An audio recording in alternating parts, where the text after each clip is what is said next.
Hello and welcome to another video in the series Archaeology and Islam. My name is Dan Gibson, and today we want to examine the question, was Muhammad a real historical figure?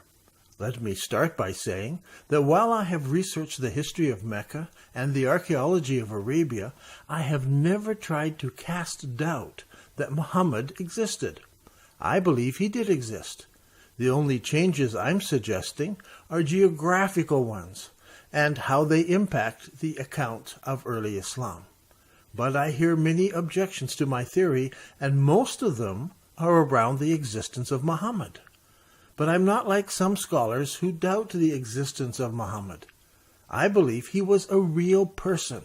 I hope this is clear to everyone. I think about half of the objections I receive, such as those from Adnan Ibrahim, deal with this topic. But he totally misunderstands what I'm saying. He puts me together with a group of other revisionists who want to disprove that Muhammad existed. I'm not one of those. I have never said anything against the historicity of Muhammad. Now, I'm very aware of scholars from many different backgrounds and different specialities who doubt the existence of ancient figures. For years, I have dealt with people who doubt the existence of Jesus. They doubt the reliability of the Bible. They even doubt the existence of God. They doubt and cast doubt, and it seems like they think it's my responsibility to prove things to them before they'll accept it. But how about if we turn the question around and I ask them to prove that someone did not exist? Can they do that? How do you prove someone didn't exist? Now, let's talk about proof for a minute. When archaeologists dig up ancient things, they often uncover things that were only written about previously. The people of Thamud seem to be imaginatory, until we discovered various kinds of Thamudic writing, such as from Tema or Hisma. Now, let me explain this with a different example. In the 1700s and the early 1800s, it was popular for people to doubt and question the authenticity of the Bible. They said that the Bible was full of mythical civilizations, and that the writers of the Bible made up names of mythical people groups around their imaginations, just made them up. This was used as proof that the Bible was just a bunch of nonsense. Some proposed the idea that a lot of the Old Testament was written in Babylon just a few hundred years before the time of Jesus. One of the popular examples back then, we're talking the 1700s, was the civilization known in the Bible as the Hittites. The whole existence of Hittites was scoffed at. It was just another made-up Bible story. Only the Bible talked about the Hittites. There was no other civilization that had myths and legends about the Hittites, and there was no mention of them outside of the biblical record. Then, in 1834, a French explorer came across the ruins of a vast city with a large gate and 2 lion statues at the gate. He found this in the middle of Turkey. Scholars didn't think it was all that important, as they couldn't fit it into what was known about ancient civilizations, so his report was overlooked. About the same time, archaeological digs in the Middle excavated cuneiform clay tablets that hinted at a lost ancient empire. It wasn't until 1887 that excavations at Tel el Amarna in Egypt uncovered diplomatic correspondence of Pharaoh Amenhotep III and his son with reference to the land of the Hatti, which was unknown to archaeologists. This led to speculation. Maybe there was another ancient empire in the Middle East, and there was a lot of debates going on. On one side, they argued maybe this was the ancient Hittites mentioned in the Bible. On the other side, they argued that the Bible's just full of myths. It couldn't be them. Scholars had already decided that there were only 3 great empires in the ancient world: Egypt, Assyria, and Babylon. They insisted that groups like the Israelites didn't exist or weren't very important people. They were insignificant, whose account was full of myth and full of mythical names. Then in 1905, archaeological digs started in Turkey, and Hugo Winkler, professor of the Oriental languages at the University of Berlin, asked his colleagues throughout the world to let him know if they found any examples of any unknown ancient languages. Then from the dig sites, the archaeologists began to collect more and more clay tablets with this strange language written on it. More and more Hittite cities were found. In the end, it became clear that a huge ancient Hittite empire really did exist. Now, why do I bring this up? Well, the writers of the Old Testament tell us a lot about Hittites. But the Hittite nation disappeared from history and from the historical record, and by 600 BC, it was totally forgotten. No one claimed to know anything about the Hittites except the Bible.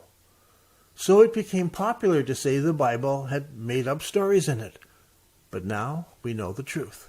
Now my question is, if the Hittites disappeared from known history, how did so much information about the Hittites end up in the Bible?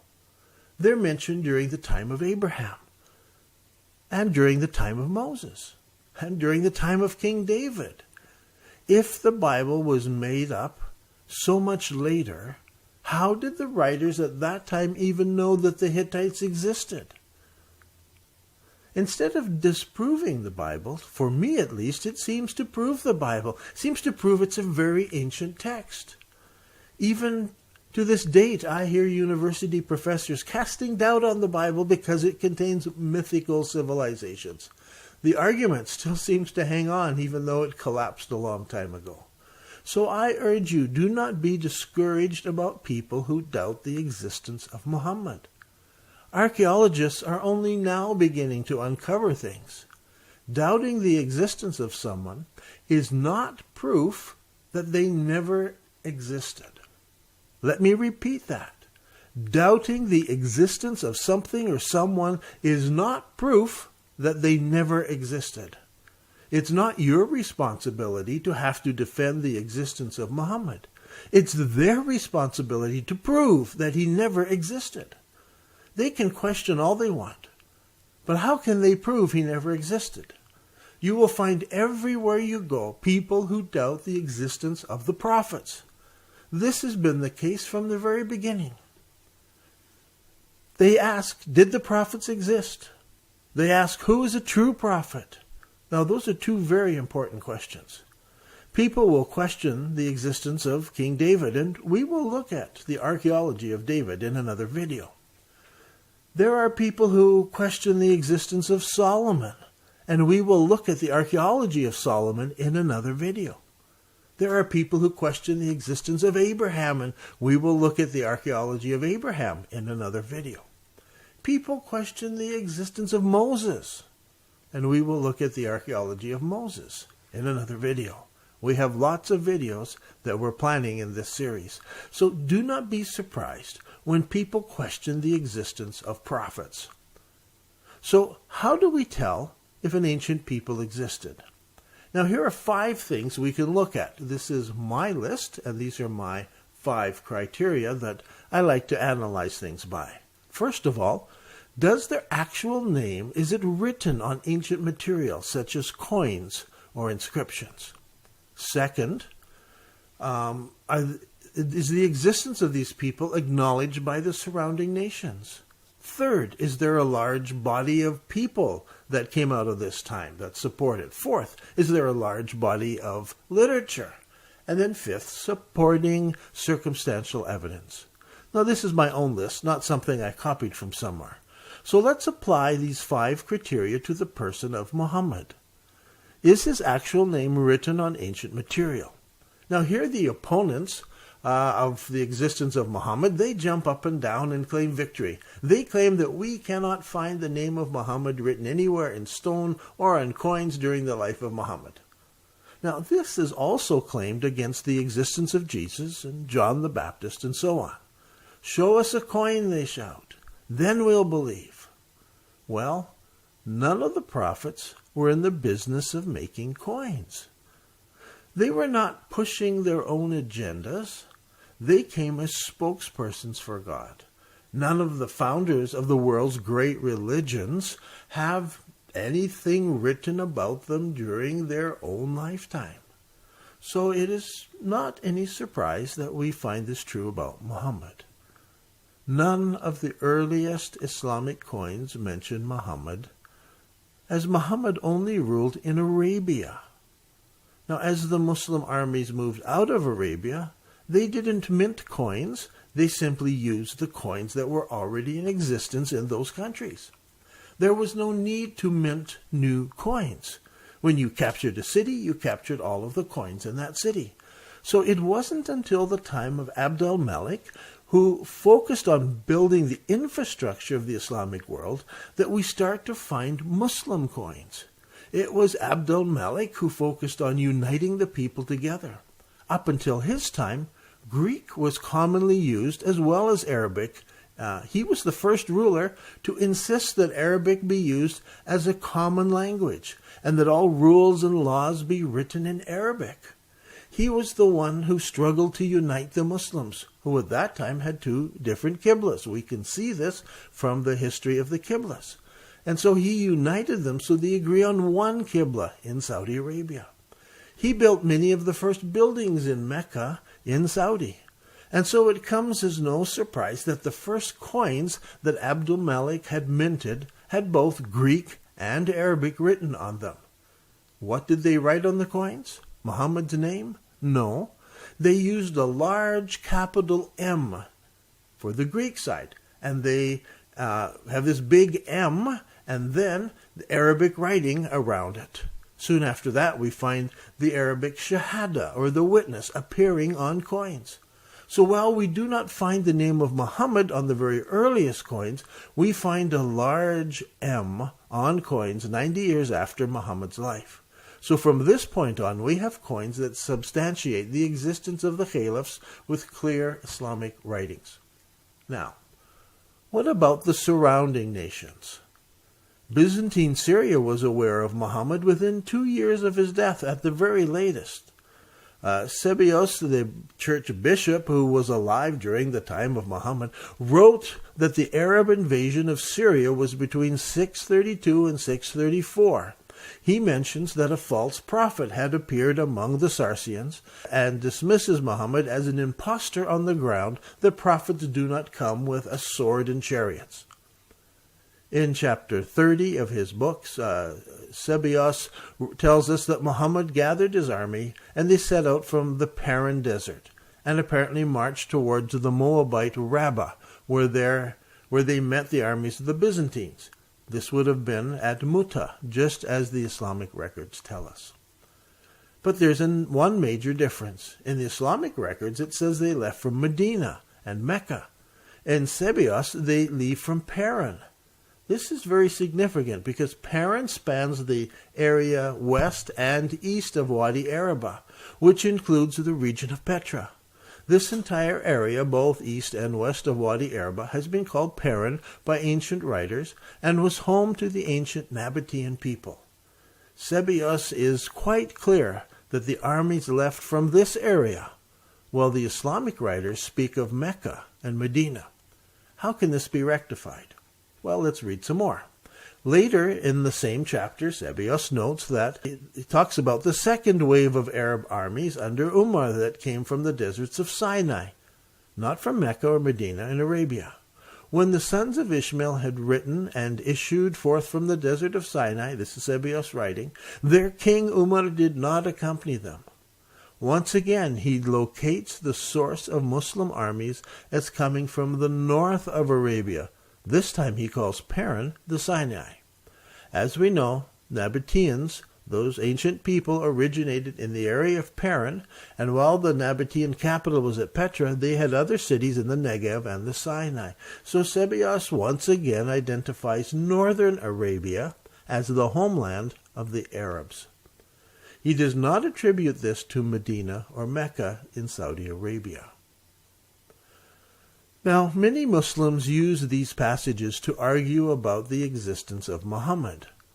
But they miss the importance of the geography of this section.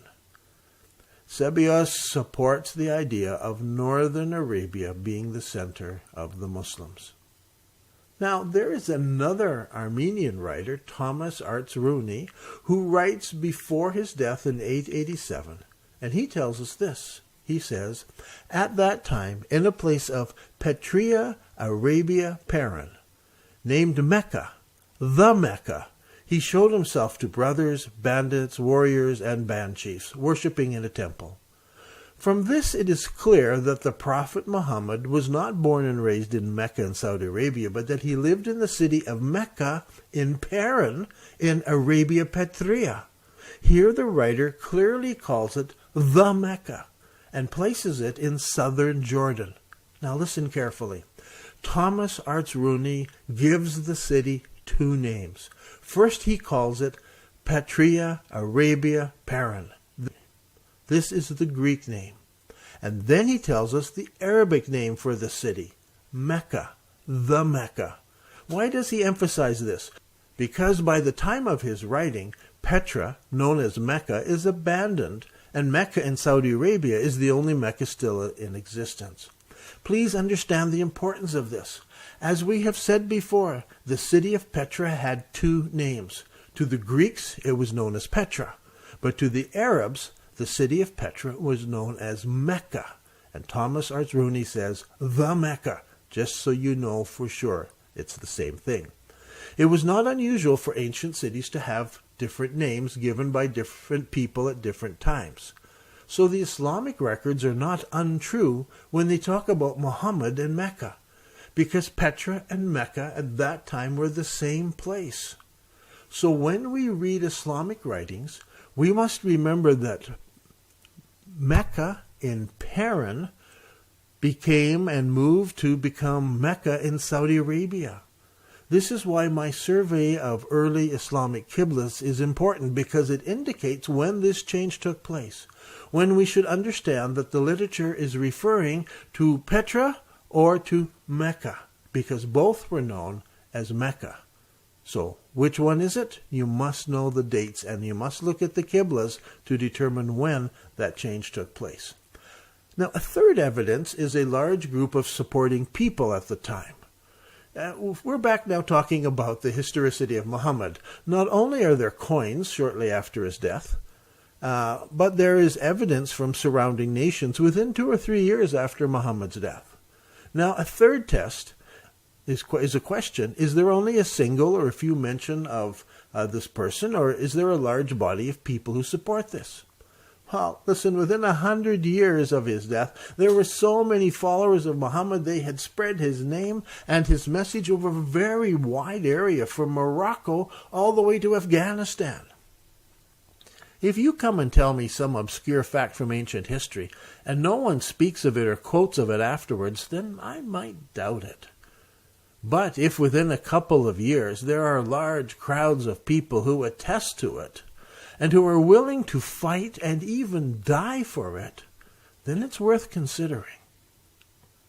In the same way, when we question or we hear of questions of the historicity of Jesus, within a few short years there were thousands of people who were willing to testify and die for him. This stands for something, should not be easily dismissed. Now, a fourth consideration is if there's a large body of supporting ancient literature.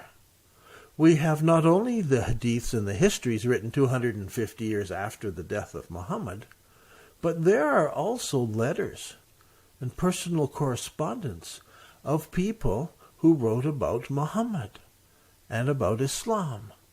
And today there's a very large body of supporting literature. The only way I can explain the existence of this literature is that Muhammad was a literal historical figure.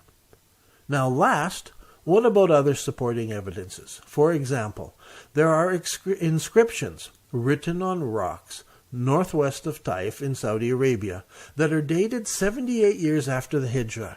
These inscriptions include verses of the Quran, supplications, asking for forgiveness, for mercy, martyrdom, and paradise, trust and belief in the Prophet Muhammad and name him, and the sending of prayers and blessings upon him. One inscription stands out, as it contains the full Shahada, or the testimony, and also mention of the building of Masjid al-Haram that year. We've talked about this before in other videos. This is only 78 years after the Hijrah, and so Muhammad is named in a dated rock inscription. Now, Dr. Sia Pestein is a doctor in Leiden University, and she tells us from her research of papyri, shortly after Muhammad's death, there is mention of the Hajj, there is mention of Zakat, which is the collection of tax, and she has also come across papyrus texts written about 725, which name both the Prophet Muhammad and Islam. Now, another argument for the existence of Muhammad is that when we go to the Middle East, we find the names of ancient people and their gods that are mentioned in Islamic records. Thamud is there. So is the inscriptions that mention Dushera, Al-Lat, Al-Uzza, and others, just like the ancient Islamic records tell us. Now, I argue that these are all found in northern Arabia, but my argument is really only about geography. I don't claim that Muhammad did not exist.